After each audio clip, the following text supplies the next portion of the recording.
ਮੈਨੂੰ ਹੁਸਨਾ ਦੀ ਰਾਣੀ ਦੇ ਕਿਤਾਬ ਮਿਲਦੇ, ਮੈਂ ਮਿਲਾਂ ਨਾ ਕਿਸੇ ਨੂੰ ਮੇਰੇ ਖਾਬ ਮਿਲਦੇ, ਮੇਰੇ ਖਾਬ ਮਿਲਦੇ।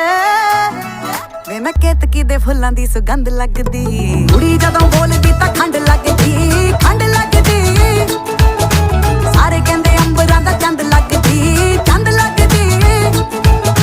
ਕੁੜੀ ਜਦੋਂ ਬੋਲਦੀ ਤਾਂ ਖੰਡ ਲੱਗਦੀ, ਖੰਡ ਲੱਗਦੀ। ਸਾਰੇ ਕਹਿੰਦੇ ਅੰਬਰਾਂ ਦਾ ਚੰਦ ਲੱਗਦੀ, ਚੰਦ ਲੱਗਦੀ। ਨਾਲੇ ਟਿੱਕੇ ਆਉਂਦੇ ਮੈਨੂੰ ਗਿਫਟਾਂ 'ਚ, ਕਹਿੰਦੇ ਲਾ ਕੇ ਰੱਖੋ ਜੀ ਨਜ਼ਰ ਲੱਗ ਜਾਵੇ ਨਾ। ਪਰੀਆਂ ਨੂੰ ਮਾਤ ਮੇਰਾ ਹੁਸਨ ਪਾਵੇ ਜੀ ਪਾਵੇ, ਅਜੇ ਕੁੜੀ ਵਾਲਾ ਕੁਝ ਲਾਵੇ ਨਾ।